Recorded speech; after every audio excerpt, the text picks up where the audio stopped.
প্রবাসী কারো যদি স্বাভাবিক মৃত্যু হয়, তারপরও তাকে পুলিশ নিয়ে যাবে লাশ তদন্তের জন্য। তার মোবাইল, মানিব্যাগ, ঘড়ি সব কিছু নিয়ে নেবে তদন্ত করার জন্য। ওদিকে মোবাইল ফোন বন্ধ পেয়ে পরিবার আহাজারি করবে। রুমের সবাইকে তদন্ত করা হবে এই লাশের সাথে জড়িত আছে কিনা। হয়তো কোনো না কোনো মাধ্যমে পরিবার জানতে পারবে তাদের আদরের ছেলে আর নাই দুনিয়াতে।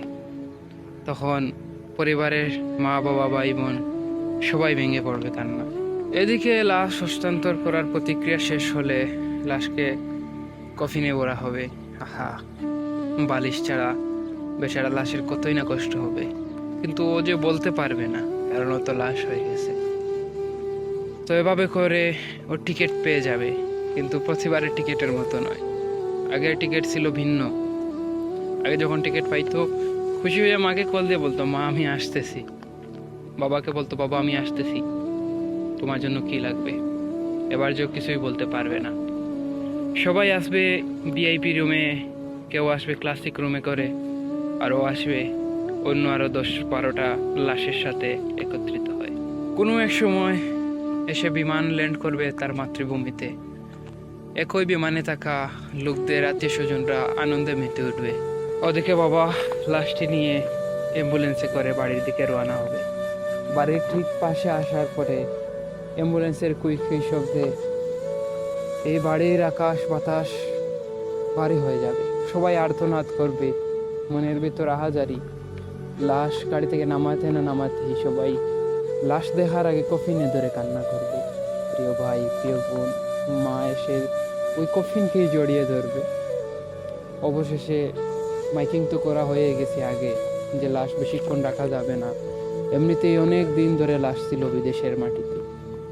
মা শেষবারের মতো তার ছেলের মুখটা মুছে দেবে।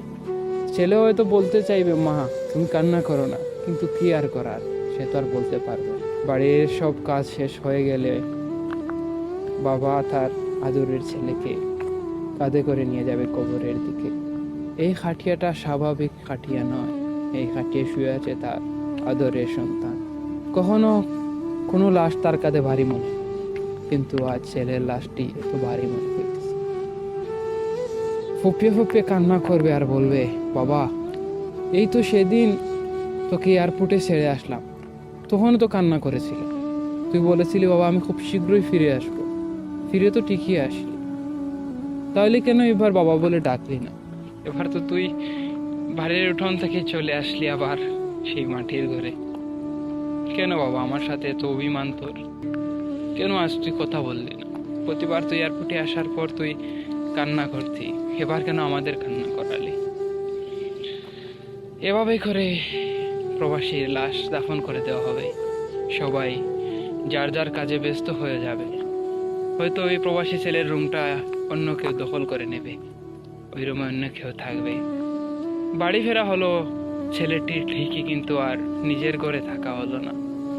এটাই জীবন, এভাবেই চলে যায় অনেকটি প্রাণ।